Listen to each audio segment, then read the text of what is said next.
Hello everyone, कैसे हैं आप सब। आज हम आपके साथ एक बहुत ही दमदार और बहुत मज़ेदार रेसिपी शेयर कर रहे हैं।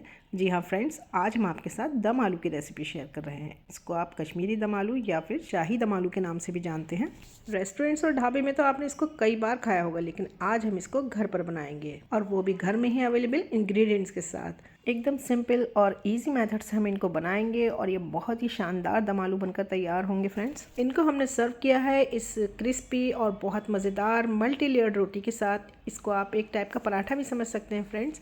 किसी भी सब्ज़ी के साथ आप इसको खाइए, ये सब्ज़ी का स्वाद कई गुना बढ़ा देती है। आप इस रोटी को ऐसे ही अचार, दही या चटनी के साथ भी एंजॉय कर सकते हैं। इवन चाय के साथ भी आप इसको ऐसे ही एंजॉय कर सकते हैं। तो अगर आपको इसकी रेसिपी चाहिए तो आप मुझे कमेंट्स में बताएं, मैं इसकी रेसिपी भी जल्दी ही चैनल पर अपलोड कर दूंगी। और फ्रेंड्स, अगर आप हमारे चैनल से फ्री में जुड़ना चाहते हैं तो चैनल को सब्सक्राइब करके नोटिफिकेशन बेल को ऑन कर लीजिए। इसमें आपका किसी भी तरह का कोई खर्चा नहीं है, ये एकदम फ्री है। नोटिफिकेशंस को ऑन करना बिल्कुल मत भूलिएगा फ्रेंड्स। उसी से यूट्यूब हमारी हर नई वीडियो को आप तक फ्री में और सबसे पहले भेज सकेगा, जिससे हमारी कोई भी नई वीडियो आपसे बिल्कुल मिस नहीं होगी। तो चलिए फ्रेंड्स, फटाफट से बनाना शुरू करते हैं ये शाही दम आलू। इसके लिए सबसे पहले हमने यहाँ पर लिए हैं करीब 15-20 काजू के पीसेस। तो अगर आप साबित काजू लेंगे तो करीब 8-10 काजू ही इसके लिए काफ़ी हो जाएंगे। तो पहले इनको 1-2 बार पानी से धो लेंगे ताकि इनके ऊपर से धूल मिट्टी वगैरह साफ़ हो जाए, और उसके बाद फिर हम इसको गर्म पानी में तकरीबन 15-20 मिनट के लिए भिगो कर रख देंगे ताकि काजू अच्छी तरह से सॉफ्ट हो जाए। तब तक हम कुछ दूसरी प्रिपरेशंस कर लेते हैं। चलिए, ये 2 मीडियम साइज़ की प्याज है, इनको हम ग्राइंड कर लेते हैं। ये 2 बड़े टमाटर और 2 सूखी लाल मिर्च है, इनको भी हम ग्राइंड करके इनका पेस्ट बना लेंगे। इससे सब्ज़ी का कलर तो इन्हेंस होगा ही, साथ ही में जो लाल मिर्च का फ्लेवर है वो भी इसमें काफ़ी बढ़िया आता है। और जो हमने काजू भिगो कर रखे थे वो भी अब तैयार हैं, उनका भी हमने पेस्ट बना लिया है। तो इसको रख देते हैं अभी साइड में। और यहाँ हमने 4-5 बड़े चम्मच जितना दही लिया है। ये फ्रेश दही है, ना ज़्यादा खट्टा है और ना बहुत ज़्यादा मीठा। अब 1 चम्मच भरकर हम इसमें डालेंगे धनिया पाउडर। अच्छी तरह से मिक्स कर लेंगे और अभी इसको भी रखते हैं साइड में, इसकी ज़रूरत हमें बाद में होगी। अब यहाँ हमने पैन ले लिया है, पैन गरम है, इसमें हम डालेंगे 2 बड़े चम्मच जितना देसी घी। देसी घी से इसमें खुशबू और फ्लेवर काफ़ी अच्छा आता है, लेकिन अगर आप चाहें तो इसे किसी कुकिंग ऑयल में भी बना सकते हैं। घी मेल्ट हो गया है तो अब हम इसमें डालेंगे 1 चम्मच ज़ीरा, 8-10 काली मिर्च, 3 लौंगे, 1 बड़ी इलायची और 3 छोटी इलायचियाँ। इलायची को हमने थोड़ा चटका कर डाला है ताकि इनका अरोमा और फ्लेवर अच्छी तरह से इस घी में रिलीज़ हो सके। और 2 इंच के करीब हमने इसमें दालचीनी का टुकड़ा डाला है और 1 पत्ता तेज़पात का भी डाला है। ये गरम मसाले क्रैकल हो गए हैं तो अब हम इसमें ऐड करेंगे ये प्याज का पेस्ट, जिसको हमने पहले ही तैयार किया था ना, वही पेस्ट है। अब अच्छी तरह से घी के साथ इस प्याज को भून लेंगे। जब ये हल्का हल्का ब्राउनिश होने लगेगा तब हम इसमें ऐड करेंगे 1 बड़ा चम्मच भरकर लहसुन अदरक का पेस्ट। अब प्याज के साथ इसको भी तब तक भूनेंगे जब तक कि इसकी रॉ स्मेल ख़त्म नहीं हो जाती।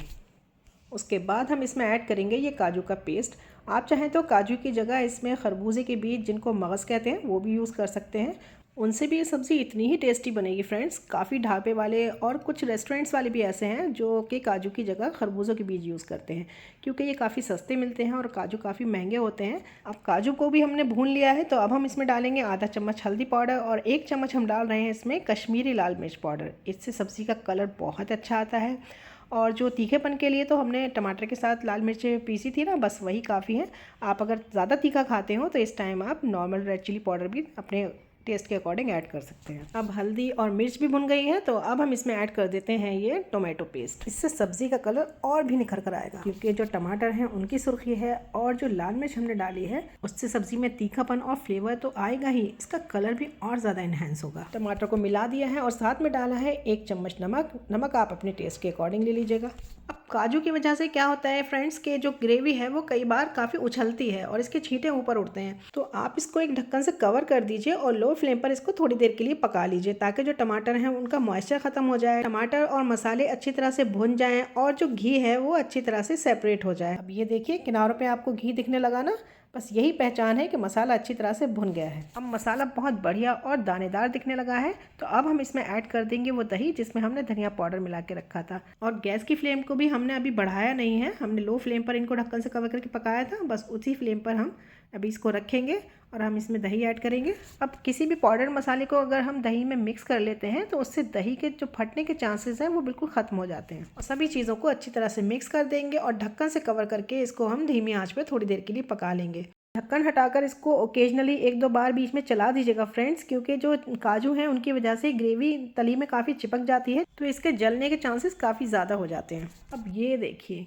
कितना थोड़ा सा घी डाला था हमने और वो भी सरफेस के ऊपर आ गया है, और इसकी रंगत देखिए कितनी ज़बरदस्त है, कितनी बढ़िया दानेदार सी ग्रेवी बनी है फ्रेंड्स। अब इसको एक सटल और क्रीमी टेस्ट देने के लिए हम इसमें ऐड करेंगे 3/4 कप मलाई। जी हाँ फ्रेंड्स, ये दूध की फ्रेश मलाई है, आप इसकी जगह फ्रेश क्रीम का यूज़ भी कर सकते हैं, उससे भी इसका टेस्ट बेहतरीन आएगा। अगर आप घर में ही दूध की मलाई से होममेड फ्रेश क्रीम बनाने की आसान रेसिपी चाहते हैं तो उसका लिंक मैंने नीचे डिस्क्रिप्शन बॉक्स में भी दे दिया है, और इसी वीडियो के एंड में स्क्रीन पर भी आपको उसकी वीडियो मिल जाएगी, तो आप वो देख सकते हैं। तो अब क्रीम को हमने अच्छी तरह से मिक्स कर दिया है। अब या तो आप इसको एकदम लो फ्लेम पर ढक्कन से कवर करके रख दीजिए, पर बीच में चेक कर लीजिएगा कहीं ये जलने ना लगे, या फिर आप चाहें तो इस टाइम पर गैस की फ्लेम को थोड़ी देर के लिए ऑफ कर दीजिए। अब यहाँ हमने 8-10 आलू ले लिए हैं।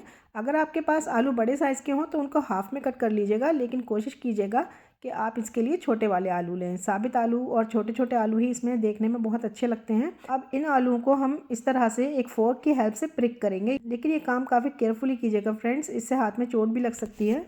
आलू यहाँ पर मैंने कच्चे ही लिए हैं, आप चाहें तो इनको पार्शियली बॉईल भी कर सकते हैं। जब कच्चे आलू ग्रेवी के साथ पकते हैं तो ग्रेवी के सारे फ्लेवर्स और नमक वगैरह इनके अंदर अच्छी तरह से चला जाता है, लेकिन अगर इनको बॉईल करके बनाएं तो जो आलू हैं वो अंदर से थोड़े फीके फीके से लगते हैं, तो बेहतर होगा कि आप इनको कच्चा ही यूज़ करें। आलू अगर बड़े हैं तो उनको 2 पीसेज में कट कर लीजिए, वरना आप इनके लिए छोटे छोटे आलू लें। जो बेबी पोटैटोज़ होते हैं वो दम आलू के लिए एकदम परफेक्ट होते हैं।